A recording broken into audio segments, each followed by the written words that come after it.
Selamat pagi, saudara sekalian yang dikasih Tuhan. Kita berjumpa kembali dalam sapaan dan renungan pagi GKI Salatiga hari ini, Senin tanggal 11 Desember 2023 bersama saya, Pendeta Emeritus Iman Santoso. Sebelum kita merenungkan firman Tuhan, mari kita berdoa. Ya Tuhan, terima kasih untuk hari baru anugerah Tuhan.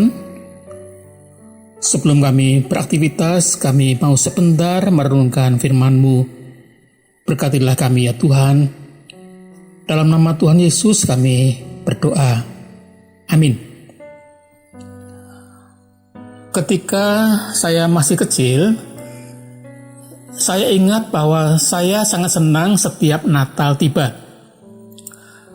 Beberapa hari sebelumnya, ayah saya sering menerima satu dus besar berisi kartu Natal bergambar dari luar negeri yang diberikan oleh Bapak Pendeta.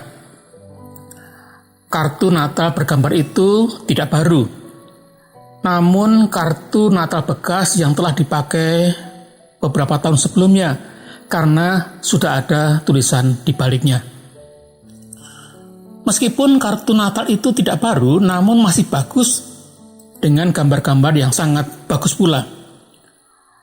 Karena ayah saya memiliki percetakan, ayah mencetak kartu ucapan selamat Natal dan gambar-gambar kartu Natal bekas itu digunting dan ditempelkan pada kartu ucapan Natal hasil cetakan ayah itu, sehingga bisa dipakai lagi dan dikirimkan kepada orang lain atau juga dibagikan kepada anak-anak sekolah minggu.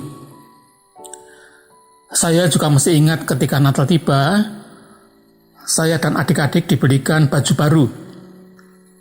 Saya masih ingat bahwa baju itu terbuat dari kain tetoron yang waktu itu cukup mahal harganya. Baju baru kain tetoron yang halus dan lembut itu berwarna krem, biru muda, dan putih.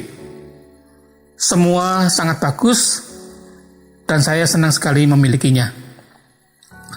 Ketika saya beranjak dewasa, saya mulai berpikir dan tahu bahwa ayah saya yang sederhana itu pasti bekerja keras untuk dapat memberikan baju-baju itu, dan itu dilakukannya karena ia mengasihi saya dan adik-adik saya.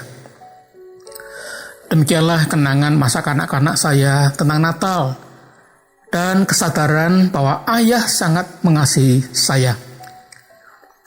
Makin saya dewasa, saya makin tahu dan menyadari bahwa Natal adalah kisah tentang kasih Allah kepada manusia yang berdosa. Kita semua, manusia diciptakan olehnya, sering tidak taat dan berulang kali meninggalkan Dia, namun tetap dikasihinya. Allah tidak menuntut kita untuk menjadi orang baik lebih dulu, baru kita dicintai. Ia mencintai kita apa adanya, selalu dan selamanya.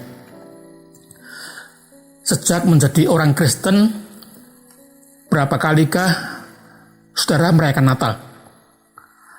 Barangkali sudah tidak bisa dihitung.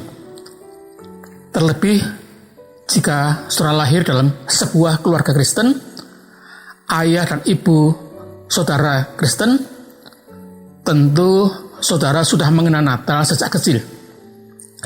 Setiap tahun biasanya kita juga merayakan Natal tidak hanya satu kali, namun bisa beberapa kali. Dari semua Natal yang pernah saudara ikuti, apakah ada Natal yang paling berkesan bagi saudara, yang masih selalu teringat sampai sekarang? Kesan apakah itu? Semoga kesan kita tentang Natal bukan sekedar tentang pohon Natal indah, tentang kue Natal yang enak, tentang liburan atau wisata yang menyenangkan, namun lebih dari itu. Tentu saja semua hal itu baik dan tidak salah. Namun jika hanya sebatas hal-hal itu, arti atau makna Natal yang sejati belum kita pahami dan rasakan. Natal lebih dari itu semua. Natal adalah kisah tentang kasih Allah yang tidak bisa kita pahami sepenuhnya, dan hanya bisa kita rasakan dan hayati dengan rasa syukur. Pernahkah saudara merasa terharu dan bersyukur karena menyadari kasih Allah kepada saudara? Pernahkah kita menyadari bahwa kita adalah orang yang berdosa dan sebenarnya tidak layak menerima kasih-Nya? Betapa banyak dosa kita kepada Tuhan, namun Ia toh tetap mengasihi kita. Firman-Nya dalam 1 Yohanes 4 ayat 10 mengatakan, inilah kasih itu, bukan kita yang telah mengasihi Allah, tetapi Allah yang telah mengasihi kita dan yang telah mengutus anaknya sebagai pendamaian bagi dosa-dosa kita. Selain memberikan pengampunan kepada kita, Tuhan juga memberkati kita dan memberikan apa yang kita perlukan setiap hari. Kasih Tuhan kepada kita tidak dapat kita pahami sepenuhnya, kecuali kita terima dan syukuri. Kasih-Nya kepada kita tidak dapat dijelaskan sepenuhnya. Tidak ada kasih yang dapat dibandingkan dan disejajarkan dengan kasih Allah kepada kita. Sepenggal syair lagu mengatakan, mengapa Yesus turun dari surga, masuk dunia gelap penuh celah? Jawab atas pertanyaan ini adalah kasih-Nya, ya karena kasih-Nya. Merayakan Natal tahun ini, marilah kita hayati lagi kasih Allah yang besar dan ajaib itu, dan biarlah kita terdorong untuk membalas kasih-Nya dengan hidup taat dan setia kepada-Nya. Amin. Selamat beraktivitas, Tuhan memberkati kita semua.